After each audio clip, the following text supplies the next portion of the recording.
Greetings, citizens of the world. Throughout history, the world has been controlled by big ideologies such as religion, socialism and capitalism, to name but a few. These are all forms of slavery that have stopped our evolution and removed our freedom. Anonymous see these ideologies for what they are: systems of control. The time for change is now. No longer shall the people be oppressed by corruption. In case you are blissfully unaware of who we are, let me tell you this: we are not just a person. As people die, we are an idea, and ideas are immortal. We are justice, and justice cannot be silenced. We are the ones governed by no law. We are the ones who do not beg for justice to take its course. We are the ones your parents warned you about. We are the voice of the silent in the eyes of the blind. We are anonymous.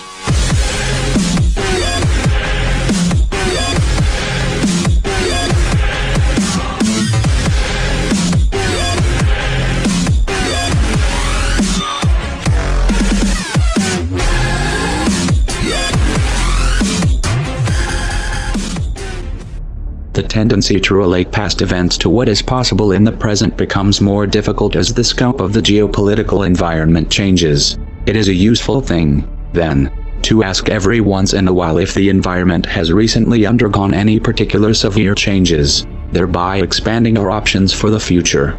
Terminology, let alone our means of exchanging information, has changed to such a degree that many essential discussions in today's communications age would be entirely incomprehensible to many 2 decades ago.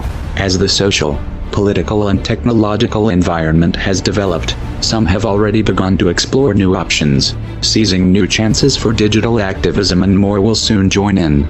It is time for the rest of the world to understand why. Everywhere you look, the world is suffering.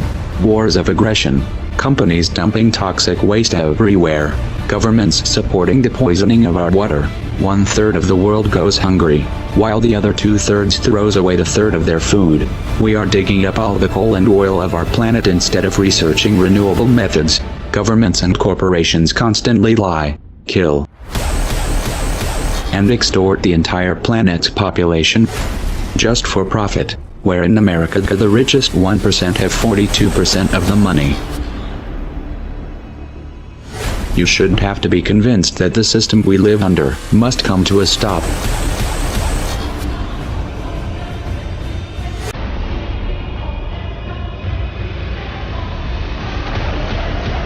If you want to alter the course that we're on, there's only one way to do it. We need to wake up that public. Even the most powerful weapons of war are neutralized if you reach the mind of the man behind the trigger. How do we wake the masses, you asked? Don't wait for someone to answer that for you. Get creative. Act like your children's and grandchildren's futures depend on it. Because they do. No one wants to believe that their kids are going to live under a military dictatorship. No one wants to see this coming. So most people put their head in the sand and do their best not to think about it. Those who don't always begin with one question: what can we do? The first thing you need to understand here is, our problem is psychological, not material. You have the means to take back your power, and you don't need a set of specific instructions. You don't need someone to hold your hand and explain your role. You don't need someone to give you permission. Are you going to push this out of your mind because it's uncomfortable, or are you going to convert that discomfort into a driving force? No one can make that choice for you. I will tell you this much, Bo: if that thought itches in the minds of enough people, we will figure out a way to scratch it. And if that driven feeling is fully established in your heart, you will find a way to make it spread.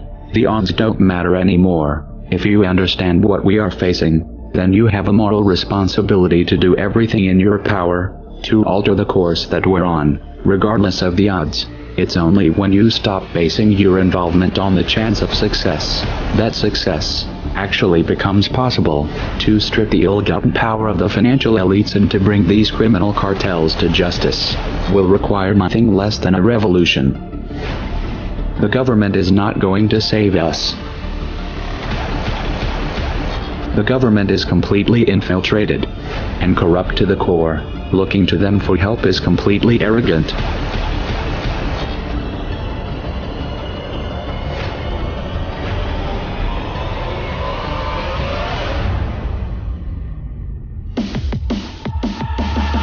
We have to actively work to wake up as many people as possible about what is happening and the direction we are heading.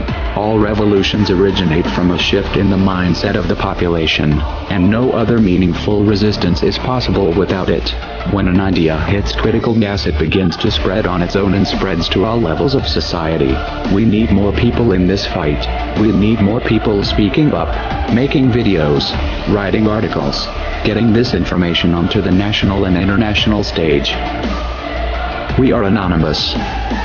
We are legion. We do not forgive. We do not forget.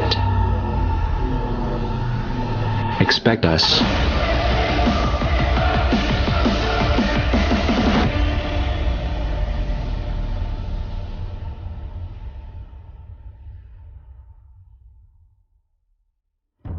We decided long ago that the dangers of excessive and unwarranted concealment of pertinent facts far outweighed the dangers which are cited to justify it.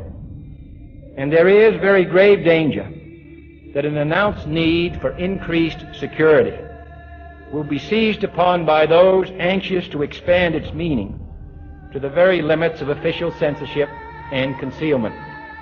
That I do not intend to permit to the extent that it's in my control.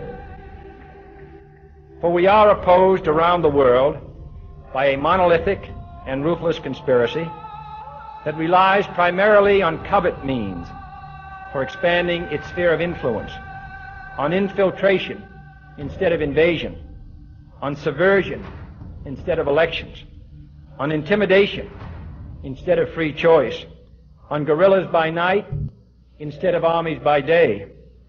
It is a system which has conscripted vast human and material resources into the building of a tightly knit, highly efficient machine that combines military, diplomatic, intelligence, economic, scientific, and political operations. Its preparations are concealed, not published.